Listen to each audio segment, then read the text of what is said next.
ada, tapi sampai hari ini belum dikonfirmasikan dan kita belum tahu seperti apa persediaannya. Jadi semuanya kita serahkan kepada Pak Presiden dan Wakil Presiden terpilih. Merekrut para menteri obat-obat yang terbaik dan menurut pandangan beliau selama ini juga loyal kepada beliau dan juga mendukung sepenuhnya program-program yang beliau telah rumuskan. Jadi semuanya kita serahkan kepada Pak Prabowo dan Pak Gibran yang akan memutuskan siapa program terpilih yang akan datang dan kita berharap semuanya akan berjalan baik. Prof sendiri siap Prof jadi Menko Hukum? Ya, kalau diminta? Insya Allah kalau diminta tugas-tugas itu akan saya laksanakan dengan baik. Memang selama ini juga pengalaman saya yang cukup baik di sebagai Menkumham 2 kali, sebagai Menristek sekali juga masalah hukum dan barangkali masih cukup banyak legasi saya sebagai Menteri Kehakiman dan HAM di masa yang lalu membentuk begitu banyak undang-undang dan lembaga-lembaga yang sebagian besar sampai sekarang itu masih jalan.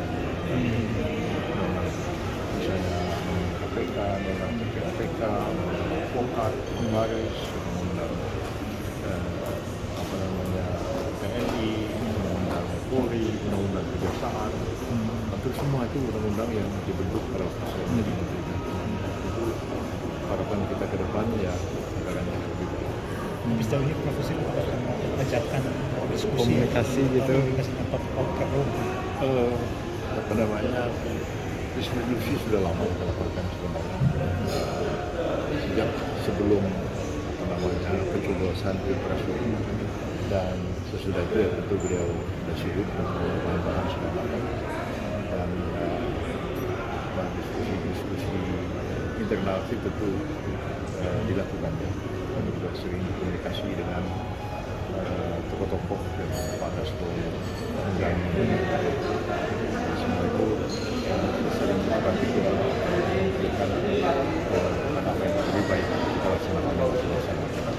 Jadi kalau misalkan minta milih antara Menko yang lebih proper, Prof Yusril di Kemenko Polhukam sesuai dengan keinginan Pak Prabowo zakon kabinet. Kalau saya itu tidak akan mampu melaksanakan sesuatu yang saya tidak mengerti. Tapi kalau yang saya mengerti, insya Allah menjadi lebih ringan dengan segala sesuatu.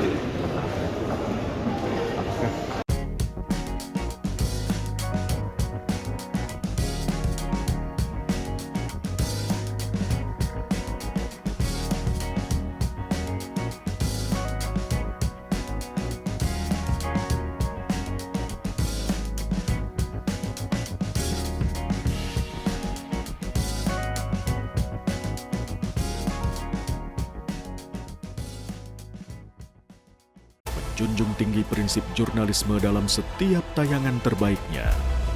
Menghadirkan berita bernilai sebagai referensi. Gelar bicara yang tajam. Tidak, ini kan kebohongan dong. Mengupas fakta demi fakta dan mendorong pencarian solusi. Serta investigasi yang mengungkap kebenaran. Rosi, Satu Meja, The Forum, Sapa Indonesia Malam. Nilu, ikuti semuanya bersama Kompas TV.